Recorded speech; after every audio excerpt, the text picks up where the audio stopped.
You have to understand something most people miss about empaths.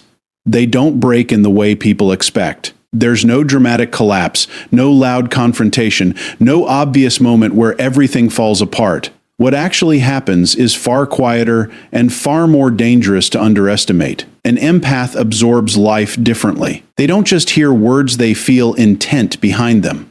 They don't just notice actions, they register patterns, emotional inconsistencies, subtle shifts in tone, energy, and behavior.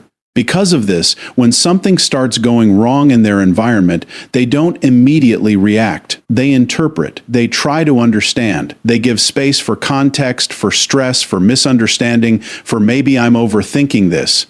That internal dialogue becomes a kind of emotional buffering system. But here's the hidden cost. Every time they choose understanding over self-protection, they are quietly extending tolerance beyond what is healthy. Not because they are weak, because they are wired to preserve connection. They believe depth can fix dysfunction. They believe patience can heal patterns. And for a long time, that belief keeps them in situations that are already emotionally misaligned. The breaking point doesn't arrive like an explosion. It arrives like erosion. Small moments that don't seem significant on their own begin stacking up. A dismissed feeling here, a broken promise there, a subtle invalidation that gets rationalized. An apology that never changes behavior, and each time the empath adjusts, they adapt. They lower expectations slightly, then slightly more, telling themselves they are being mature, they are being understanding, they are being emotionally intelligent. But what's actually happening is a gradual internal fragmentation, not of identity, but of trust. Trust in others, and eventually trust in their own perception. Because when you repeatedly override your own emotional signals to maintain harmony, you begin to question whether those signals were ever accurate in the first place. This is where the real shift begins, not externally, but internally. The empath doesn't announce that something has changed. They don't warn anyone. They simply reach a moment where emotional processing slows down. The same situations that once triggered analysis, empathy, or emotional engagement now trigger stillness, not anger, not sadness, something quieter than both. It's observation without attachment. They start noticing patterns without trying to justify them. They see repetition where they once saw potential. They recognize that behavior is consistent even when words are not. And in that recognition, something critical happens. The emotional noise begins to fade. Not because they stop caring, but because caring no longer produces clarity, it produces confusion. This is the silent breaking point. It's not the loss of empathy. It's the withdrawal of emotional investment from systems that no longer deserve interpretation. The empath doesn't become cold. They become precise. Their attention stops being automatic and starts being selective. Their energy stops being available on demand. And once that shift locks in, something irreversible happens in their psychology. They no longer experience relationships through hope alone. They experience them through evidence, through consistency, through truth over potential. And that is where most people misunderstand the empath completely. They assume silence means everything is fine. They assume patience means acceptance. They assume emotional endurance means emotional safety. But silence, in this case, is not peace. It is recalibration. It is the mind stepping out of emotional overload and into clarity for the first time in a long time. And once an empath sees clearly, they don't unsee it. They don't go back to confusion just to preserve comfort. They don't trade awareness for attachment anymore. Because the silent breaking point isn't where they fall apart, it is where they finally come together in truth and decide they will never abandon that clarity again. One of the most misunderstood traits of an empath is that their strength, this deep capacity to understand people, slowly becomes the very mechanism through which they are weakened. And it rarely looks like a problem at first. In fact, it often looks like maturity. It looks like patience. It looks like emotional intelligence. It even gets rewarded socially. People admire it. They say things like, "You're so understanding," or "You're so easy to talk to." But what they don't see is the internal imbalance forming underneath that reputation. Because understanding, when it is not matched with boundaries, becomes self-erasure. Empaths are constantly scanning for context. They are always asking, why did this person act this way? And instead of stopping at behavior, they go deeper. They build psychological narratives for other people: stress, childhood, trauma, pressure, insecurity. They don't just see what someone did, they construct an entire emotional biography to explain it. And in doing so, they create something powerful: forgiveness before accountability. This is where the distortion begins. When you understand someone too deeply, you start to reduce the impact of their actions. You begin to separate intention from consequence in a way that excuses behavior rather than evaluating it. You stop asking, was this okay? And start asking, what made them do this? That shift might seem compassionate, but psychologically it creates a dangerous loop where empathy overrides self-protection. Over time, the empath becomes fluent in other people's pain but illiterate in their own boundaries. And this is where exploitation becomes almost invisible. Because most harmful dynamics don't begin with obvious abuse. They begin with small violations that are emotionally justified. A dismissive comment becomes "they're just stressed." A broken promise becomes "they didn't mean it." A pattern of inconsistency becomes "they're going through something." Each explanation feels reasonable in isolation, but together they form a system where the empath continuously absorbs cost without demanding change. What makes this even more complex is that empaths often equate understanding with love. So when they understand someone deeply, they assume the relationship must therefore be meaningful or worth preserving. But understanding someone is not the same as being treated well by them. Knowing why someone is broken does not mean they are safe to stay close to.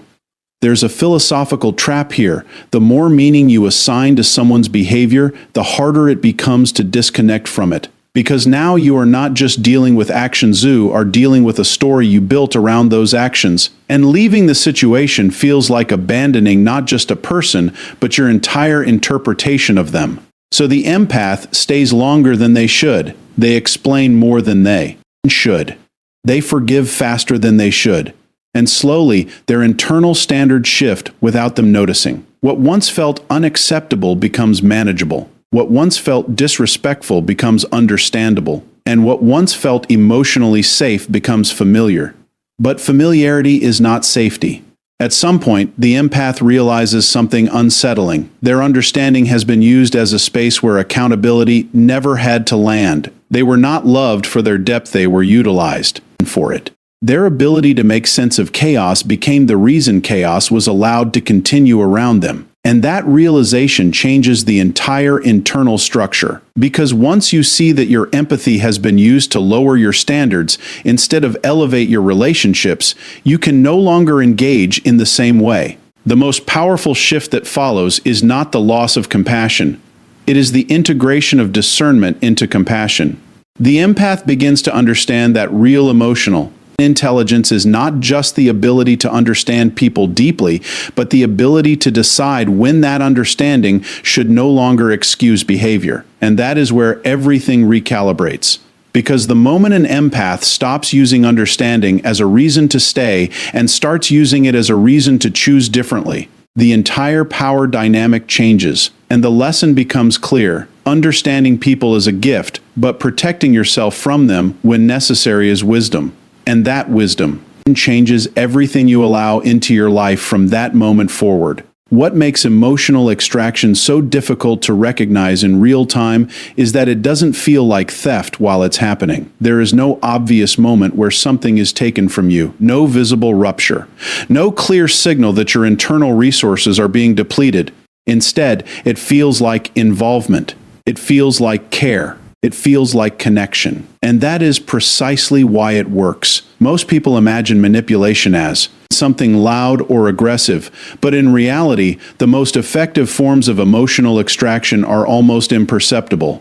They operate through repetition, not intensity. Through small, consistent emotional demands that never seem excessive on their own. A need for reassurance here. A moment of crisis there. A subtle shift where your emotional availability becomes the stabilizing force in someone else's internal instability. For an empath, this is where the dynamic becomes especially complex. because their instinct is not to withdraw when someone is struggling, it is to engage more deeply, to listen longer, to explain more carefully, to hold emotional space until the discomfort passes. And in healthy relationships, that instinct is meaningful. It builds trust, connection, and mutual support. But in imbalanced dynamics, it becomes a one-way transfer. What starts as occasional support slowly turns into emotional labor that is expected, not appreciated. The empath begins to notice that conversations are disproportionately centered around the other person's emotional state, their moods, their stress, their interpretations of events. And without realizing it, the empath becomes the regulator of someone else's internal world. At first, this feels like purpose. Being needed often feels like being valued. But over time, a quiet pattern emerges. The empath is consistently leaving conversations more drained than when they entered them. Not because of any single interaction, but because of accumulation. Emotional microinvestments that never fully return. And here's the critical part: there is rarely a moment of awareness while it's happening. Because each individual interaction seems justified. Each moment has a reason, a context, a story, a crisis. And empathy, by its nature, responds to the immediate rather than the cumulative. It deals with what is in front of it, not what is building underneath it. So the extraction continues without resistance. Psychologically, this creates a distortion in baseline emotional state. The empath begins to normalize fatigue. They start to interpret depletion as engagement. They confuse emotional exhaustion with emotional connection because the two have become intertwined. The more they care, the more drained they feel, and yet the meaning of that drain is misattributed to intensity rather than imbalance. Over time, something more subtle begins to shift. Their emotional bandwidth narrows. Things that used to feel light begin to feel heavy.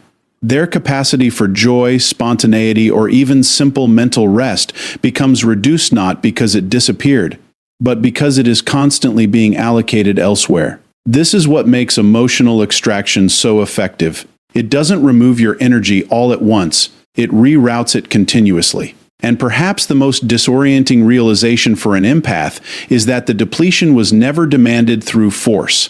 It was offered through identity. They were the listener, the supporter, the understanding one, the emotionally strong presence. And once that identity is accepted, withdrawing energy feels like betraying who they believe they are. But identity built on imbalance eventually collapses under its own weight. There comes a moment, often quiet, often internal, where the empath realizes they are not just tired from life, but tired from access, tired from availability, tired from being emotionally open in environments that never reciprocated that openness in kind. And that realization reframes everything. Because once you see that emotional energy is not just something you feel, but something that can be consistently spent without return, you begin to understand the true nature of imbalance. Not everyone who receives your empathy is entitled to it continuously. And not every connection that feels deep is actually sustainable. The shift begins when awareness interrupts automatic giving. When the empath finally recognizes that exhaustion is not proof of love, but often evidence of cost without recovery. And in that moment, a new principle forms, simple but life-changing. Access to your emotional world is not a given. It is a privilege that must be matched with care.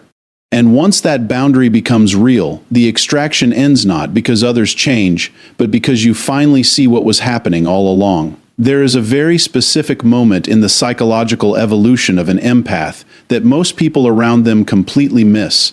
It doesn't look like confidence at first. It doesn't look like strength. In fact, from the outside, it can look like distance, even disinterest. But internally, something far more important is happening. The mind is beginning to shift from emotional immersion into pattern recognition. Up until this point, the empath has been living inside experience. They are inside the emotional field of other people. They feel it as it happens. They react in real time. They interpret situations through feeling first, logic second. That is what makes them so perceptive, but also what keeps them vulnerable to repetition. Because when you are inside the moment emotionally, you don't always see the structure of the moment, but then something changes. It usually begins after enough cycles of the same emotional outcomes. the same apologies that don't lead to change, the same promises that dissolve under pressure, the same dynamics that feel different in detail but identical in outcome. At some point, the empath's mind starts doing something subtle but powerful. It stops prioritizing how things feel and starts tracking how things repeat. And this is where pattern recognition begins to override emotional immediacy. Instead of getting pulled into the content of what is being said, the empath starts noticing the structure behind it, the timing, the sequence, the predictability. They begin to see that certain emotional responses are not isolated events, but part of a repeating system. And once the system becomes visible, the illusion of spontaneity starts to collapse. This is a critical shift in cognition, because emotional manipulation, intentional or not, relies heavily on the absence of pattern awareness. It depends on the receiver staying inside the moment, not stepping back far enough to see repetition over time. But when an empath begins to step back mentally, they stop asking, "What is happening now?"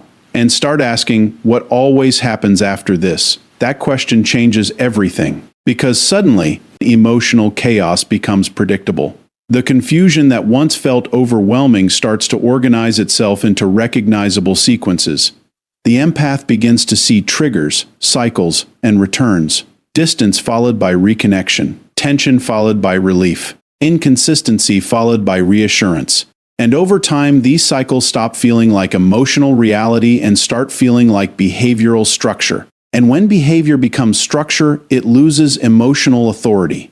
This is where detachment begins to form, not as an emotional shutdown, but as cognitive clarity. The empath is no longer reacting to each moment as if it is new. They are referencing previous data. They are comparing present behavior with past behavior. They are building internal models of consistency and inconsistency. And once that internal model stabilizes, something very important happens.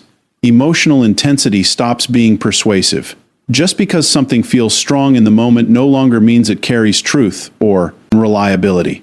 The empath learns that intensity can exist without integrity. That emotional urgency can be completely disconnected from behavioral consistency. This is a difficult realization because it breaks one of the oldest assumptions in human connection, that what feels powerful must be meaningful. But pattern recognition dissolves that assumption. It replaces emotional persuasion with structural awareness. And once that shift occurs, manipulation loses its unconscious access point. Not because the empath becomes cold, but because they become observational. They are no longer inside every emotional wave that passes through them. They are standing slightly outside of it, watching how the waves behave over time. And from that position, something irreversible develops. Clarity without attachment to immediacy. They begin to see people not as isolated moments, but as sequences. Not as emotional expressions, but as behavioral patterns over time. And when that happens, the emotional confusion that once defined their relationship starts to fade, not because people changed, but because perception changed. And that is the real awakening. Because once you see patterns clearly enough, you stop needing explanations for what keeps repeating itself. You stop negotiating with inconsistency. You stop emotionally re-entering cycles you can already predict. And in that moment, awareness becomes protection without effort. The empath doesn't lose their ability to feel. They gain the ability to see. And once you see clearly enough, you no longer need to be convinced of what you already understand. There is a moment in the empath's evolution that changes the entire direction of their life, and it is often misunderstood by everyone around them. It doesn't look like anger. It doesn't look like revenge. It doesn't even look like confidence in the traditional sense. What it looks like from the outside is distance. But internally, it is something far more precise. The emergence of boundaries where empathy used to be unfiltered. For a long time, the empath operates under a quiet assumption that understanding others deeply is enough to maintain connection. That if they stay patient, if they stay open, if they stay emotionally available, things will eventually align. So they explain, they adjust, they tolerate, they absorb, and they do it so naturally that they often don't realize where their own limits begin and end. But psychological systems don't stay balanced when only one side is regulating the emotional load. Eventually, something inside the empath starts to register a mismatch between effort and outcome. Not as a dramatic realization, but as fatigue that no longer resolves with rest. As clarity that keeps returning no matter how much they try to rationalize it away. And this is where the shift begins. Boundaries are not created in a moment of empowerment. They are created in the aftermath of emotional exhaustion. In the space where understanding alone is no longer producing change. In the quiet recognition that compassion without limits becomes self-neglect. At first, the empath tries to solve this internally. They increase understanding. They search for better explanations. They refine their patience. They tell themselves that maybe they just need to communicate more clearly, or love more effectively, or wait a little longer. But underneath all of that, a deeper awareness is forming. Effort is not the missing variable anymore. So something new begins to emerge, not rejection of empathy, but refinement of it. The empath starts to separate feeling from permission. Just because they can understand someone does not mean they must remain accessible to them. Just because they can explain behavior does not mean they must accept it. This distinction sounds simple, but psychologically it is profound. It breaks the automatic link between empathy and endurance. And once that link breaks, behavior changes in very noticeable ways. They stop over-explaining themselves. Not because they don't care, but because they recognize that clarity does not require repetition. They stop rushing to repair emotional discomfort in others at the expense of their own stability. They begin to observe instead of immediately engaging. And perhaps most importantly, they begin to say no without layering it in apology. This is where boundaries become real, not as walls, but as filters. They are no longer used to block people entirely, but to regulate access. Emotional availability is no longer automatic. It is conditional on consistency, respect, and mutual awareness. And this is where many people misinterpret the change. They assume the empath has become cold, or detached, or distant. But what has actually happened is far more structured than that. The empath has stopped participating in emotional systems that require self-abandonment as the price of connection. There is still empathy, but it is no longer unprotected. There is still understanding, but it is no longer self-sacrificial. And this shift creates a very different kind of presence. The empath is still emotionally aware, still perceptive, still capable of depth, but now there is a layer of internal regulation that did not exist before. They no longer enter every emotional situation as an open system. They enter it as a measured one. And what that produces is stability. Because when empathy is no longer uncontrolled, it stops being a liability and becomes a strength with structure. The empath no longer loses themselves in other people's emotional states. They can witness without absorption. They can care without collapse. They can understand without overextension. And that is the real transformation, not becoming less empathetic, but becoming selectively available to what is worthy of that empathy. At that point, relationships stop being places where the empath disappears into others and start becoming spaces where presence is mutual, intentional, and grounded in respect. And once you reach that stage, there is no going back to unconscious self-sacrifice. Because you finally understand that boundaries are not the opposite of empathy, they are what make it sustainable. And the moment you protect your empathy, you finally learn who deserves to experience it. There is a final stage in this entire process that most people misunderstand completely, especially those on the outside looking in. They assume that when someone has been emotionally overwhelmed, manipulated, or deeply impacted, the natural outcome is either emotional retaliation or emotional return. That they will either fight back in the same language they were hurt with, or they will try to restore what was lost. But when an empath reaches full psychological clarity, neither of those outcomes actually happens. What happens instead is withdrawal, not from emotion, but from participation in patterns that no longer align with self-respect. This is why the transformation is irreversible. Once an empath fully sees the structure behind what they've experienced, they don't re-enter it in the same way again. Not because they stop caring, but because caring is no longer enough to justify access. They begin to understand something very fundamental about human behavior. People do not change because you finally explain yourself correctly. They change when they choose to. And if they don't choose to, no amount of understanding on your side will create that shift. So the empath stops trying to resolve what was never designed to be resolved through emotional effort alone. And this is where the misconception of becoming cold comes in. From the outside, people may interpret the empath's withdrawal as emotional shutdown. But internally, it is not shutdown at all. It is refinement. It is the removal of unnecessary emotional exposure. The empath still feels deeply, but they no longer distribute that depth indiscriminately. What used to be automatic access to their emotional world becomes selective. What used to be open engagement becomes intentional observation. And what used to be forgiveness without change becomes distance without explanation. This is not punishment. It is precision. Because at this stage, the empath understands something that fundamentally alters their relational psychology. Not all absence is loss, and not all return is restoration. Sometimes silence is the most accurate form of truth. If someone needed your emotional overextension to remain close, then what you were experiencing was not connection, it was dependency masked as intimacy. And once that is understood, the emotional equation changes permanently. The empath no longer measures relationships by intensity or history. They begin to measure them by consistency, reciprocity, and emotional safety.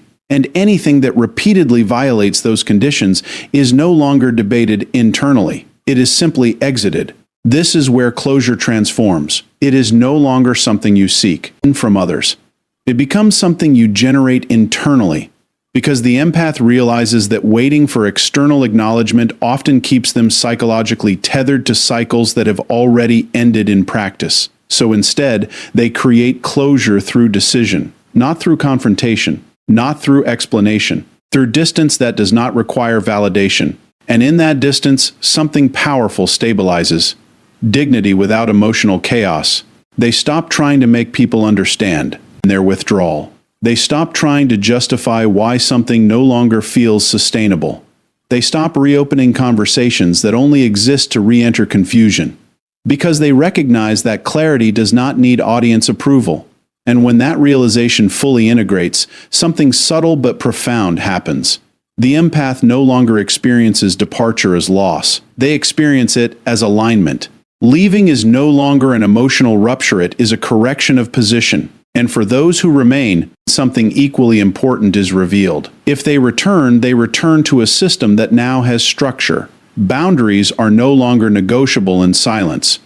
Standards are no longer implied, they are lived. The pace is no longer dictated by emotional urgency, but by demonstrated consistency. And if they do not return, the empath does not collapse into questioning. They do not spiral into reinterpretation. They do not rebuild narratives to soften reality. They simply understand that absence has already answered what words never did. Because silence at this stage is no longer confusion. It is confirmation. And that is the final transformation. When the empath no longer seeks resolution from people who benefited from their confusion, but instead builds peace from their own clarity. At that point, nothing needs to be proven anymore. Nothing needs to be chased. Nothing needs to be fixed through self-abandonment. Because the deepest truth finally settles in. You do not lose yourself by letting people go, you lose yourself by staying where your clarity is constantly questioned.